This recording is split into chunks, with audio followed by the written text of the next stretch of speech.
Thank you. And Lyn, welcome to all of you to the Food Forum. I wanted to ask you about cyclones and supply chains. But before we get to that, something a bit closer to home. We're here in Victoria. The streets are buzzing at the moment with footy and the Grand Prix.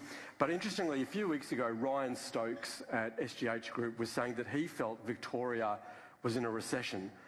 You've got the bulk of your manufacturing here for McCain's in Victoria. What's your view? Are we in a recession in Victoria? Are we kind of lagging behind?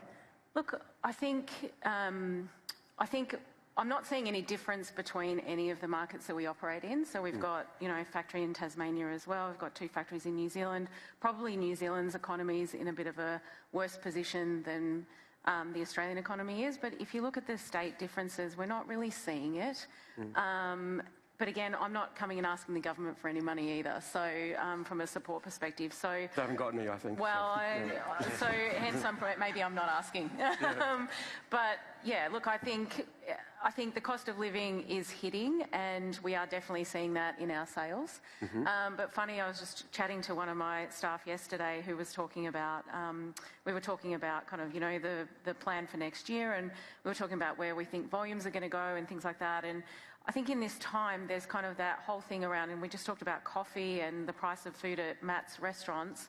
And I think you're always going to get these people who want to eat at the premium end, and that's always going to stay. And then you're going to have this value proposition. It's what happens in the middle that gets squeezed. And I think that, and you look at the economy now and you think people are doing it tough, but actually Grand Prix is a sellout. Can't get a ticket. Australian Open sold out. Can't get a ticket. Footy last night, 80,000 people. My bag is lost, but 80,000 people went and saw that. So I think what we do is we spend on the things that we love doing when we've got them. But we're not seeing any differences in the state. But just before we get to supply chains, but are sales for you in Victoria weaker than other states? Is there any difference there? We're definitely that not. Shows Victoria's a bit sick. We're definitely not seeing that. It's not a noticeable difference. Yeah. And then just with the cyclones now in Queensland, it obviously affects supply chains. We're going to ask our other 2 panellists about how they're going. What did it show to you about the fragility of our supply chains as you try and go all around the country? How has it affected you at McCain? Look, I think it's significant, right? So we can't get any product into Queensland. We've been struggling to get product there for the last week. And lots of our distributors and, the supermarkets are now out of stock. And I know Leah, talked about it earlier as well. But when it happens, it's significant, right? It's significant impact on the business. We had a couple of years ago really bad weather impacts across multiple growing regions, and we try to separate our production to help us, when those weather events do impact. So we have growing regions in Tassie, we've got a couple of growing regions in Victoria, we've got growing regions in South Australia, we've got growing regions in New Zealand. We had all of them impacted at the same time. And the issue for that for us is our competitors in Australia were also impacted at the same time. But the reality of what happened was it allowed European exports to come into our market. And so now the price competitiveness of our market has really been challenged through these weather events. So that's the lingering impact of that we're still living through. And Andrew, I'm going to ask you about supply chains just outside of Australia. But before we do that, I just want to skip to David. What are you seeing with your members in terms of supply chains, how tough it is out there, and how fragile our supply chain has been shown to be in this recent event? Well, first of all, it's great to see we've got a forum talking about food, because ultimately it's the one industry that grows regional Australia, and it's one of the things that we're very proud of. We're one of the probably backbone industries that's still continuing to grow both the economy and also making sure that we're front of mind when we talk about politics, and even that great snag that we have at the footy as well, or pie. But the frailty of the supply chain is only tested when we have extreme events. And this comes from the environment, this comes from underinvestment, and this also comes from when our supply chains internationally also get challenged. And we talked about the Red Sea earlier as well. So for us, we have to shift our goods in a timely manner. We have to be able to do it efficiently. And unfortunately in Australia, we are very expensive when we touch anything. Yeah, I mean, can you quantify, have you done the research into how expensive we are compared to other markets, other similar markets? Is it way out of whack? Is that a problem? Well, you've just got to see the ability for us to ship things by rail versus road. Yep. Anything over 300 k's we should be putting on rail. Quite frankly, we still don't have a standardised rail network across the nation to make it utilised. So if you just look at some fundamentals, you've got to ask yourself the question, well, what are we investing in? How do we make sure we do it smart?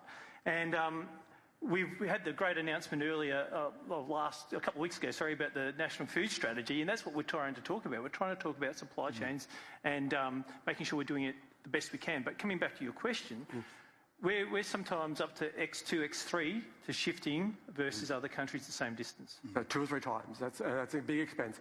And Andrew, I know in your work, you're looking at supply chains also, but actually just outside of Australia. And you've got some concerns, I think, about our access to markets in Asia and our access to other markets. If this trade war heats up and actually there's conflict in our region, we're quite vulnerable, aren't we? What have you been seeing out there? With regard to the cyclone, I think that's just a demonstration, yet again, that our supply chains are fragile. And we are nowhere near as food secure as we like to think we are in this country. We continue to get these shocks, both internationally and domestically, that result in empty supermarkets. And one of the things that I think we really need to be cognizant of in this country is that food security is a fundamental pillar of Australia's national security. Now, our national security agencies and our defence forces are preparing for a vastly different future to the one that we assume will play out in this country. And it's something that we need to bridge and come to terms with very quickly to ensure that our food system is, in its entirety, is prepared to be able to meet these types of challenges. And that comes from climate-related events, ships getting stuck in the Suez Canal, the Panama Canal drying up, or kinetic conflict in the Indo-Pacific that cuts us off from our major trade routes, into the world. Australia's connectedness to the world is absolutely vital to the prosperity of this country, our sovereignty, and ultimately our solvency as a nation. So if we can't trade, our society looks vastly different at a very human level to what it does right now. But before we go onto tariffs, just simply and shortly, those trade routes that we could be blocked off from, what are they? Where are they? And how could they be cut off? Yeah, so through the Indo-Pacific, there's 2 significant documents that everyone needs to go and have a look at on the internet called the Defence Strategic Review and a document that was released last year called the National Defence Strategy. And that gives you a very firm idea of the future that our defence organisation, national security agencies are preparing for in this country. And it's all about maintaining a safe and secure Indo-Pacific. And that matters because half of the world's undernourished people live in the Asia-Pacific. That's our region. 1 in 5 people in the Southwest Pacific is undernourished. And here in Australia, Food Bank will tell you that 30% of the population is experiencing moderate to severe food insecurity right now. So there's a real hardline reality that we need to accept. There's a lot to be optimistic about, don't get me wrong, but we have to reconcile the fact that we're feeding 80 million people around the world. Those statistics about how many undernourished people are living in our own community, whilst at the same time, as Matt and others have pointed out, we're wasting enough food in this country to fill the MCG 10 times over every year. Yes. And then, before we get to conflict, hopefully not, we've got a tariff war going on. And Lyn, what do you think are some of the unintended consequences of this tariff war if it touches food, if it spreads from aluminium or steel and it gets into food? Could we see dumping? Could we see uncompetitive players come into the market and ruin your own business? What are your concerns about tariffs on a business such as McCain? Yeah, absolutely. That's exactly what's going to happen. Yep. And so when they can't supply the US, where else are they going to ship their product, right? So I think a lot of the panels this morning even talked about it. So it's exactly what happens through the actions of, of individuals looking after their own sovereignty, as you say. And I think that's absolutely a reality. And then the other reality is the impact on the dollar, right? We're all linked in some way, shape, form to the US dollar. And so whatever goods and services we're buying linked to that, our currency is dropping at a rate of knots, and so this is impacting us significantly financially. So yeah, it's a real challenge to maintain profitability in this country when things like that happen. And it doesn't, everyone says, oh, you're not impacted in Australia. Absolutely we are, through all of those indirect impacts. Yeah, are there any likely players out there or countries that you think are kind of on a top list of suspects who would engage in that kind of dumping if tariffs were to extend to food, who we should be looking out for, who we're most in danger from? Look, I don't know if it's anyone in particular. Yeah. I think it's everyone, right? Because I think that this is so wide-reaching at the moment that everyone's going to be in the same position. And so we're all fighting to keep our businesses alive. And so ultimately, this is a great thing about humans, right? We find another way. And so if you've got a French fry factory somewhere in Europe, and you're committed to, your growers in terms of how many, kilotons of potatoes you're going to take in this year, you've got to move them somewhere if you can't, and you've got to make your business profitable. It's how we all operate. Yes. So it's the reality we're all living with. Yeah, and David, your members, what are they telling you about their concerns about tariffs and the unintended consequences of it spreading into the food industry, into the farming sector? This is the biggest thing that's going to be top of mind for the next period. This can completely undermine a lot of the efforts that we've put in for the last decade or two of building this relationship, purely because of a internal policy from one of our big trading nations. This is serious. I can't underline how this will shape the future investment of ag and how profitable we'll be moving forward. Once again, the primary issues absolutely can hurt us, but it's the secondary issues around the offsetting our current markets, and then how crowded out that place can be, especially when you've got some areas that are having difficulties within supply chains. They're just going to go for the easiest option.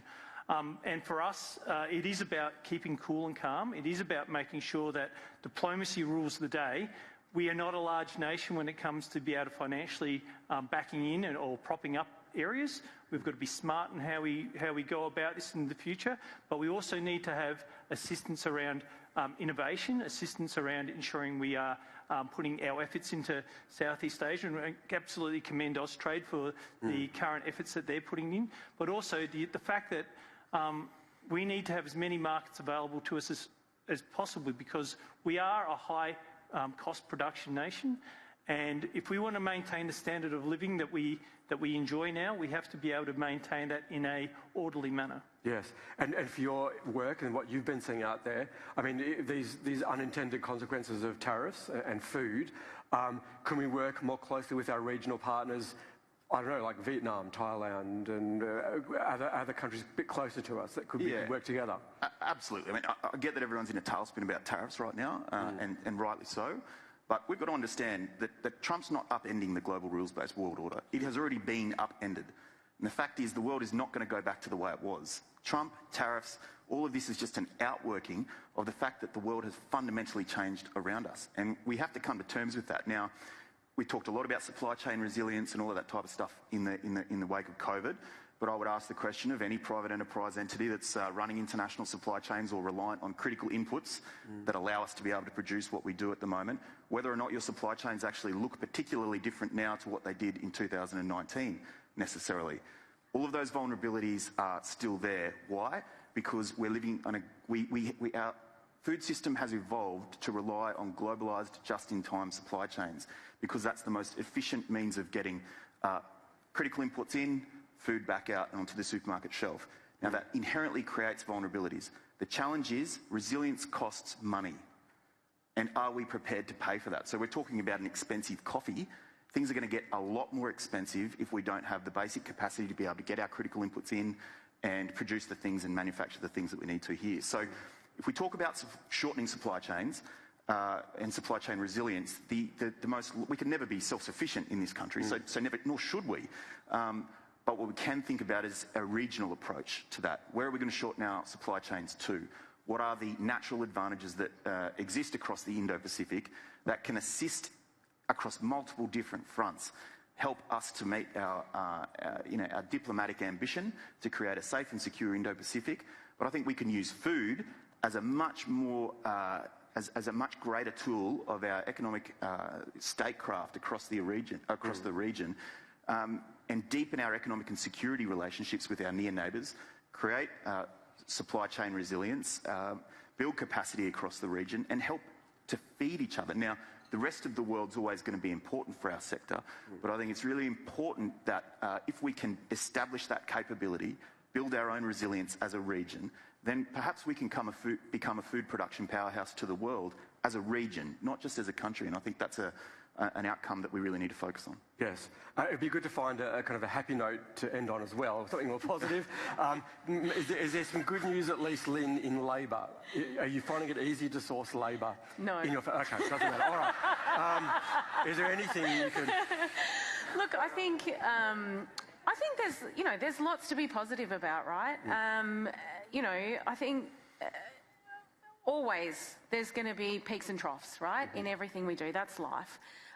It's how we manage that, right? And I think that the wonderful thing about, going through turbulent times is the ingenuity of humans to find a way through and to solve the problems. And so I think this is where, we really rely on talented individuals, to your point around labour, to bring us new, fresh ideas that are actually going to reshape our businesses moving forward, to enable us to do things like that, like act as a region, don't act as a, as a silo. So I think that, whilst it is still very difficult to find labour, and certainly in regional areas, skilled labour is, at an all-time low. And I think we've got to go back and have a look at,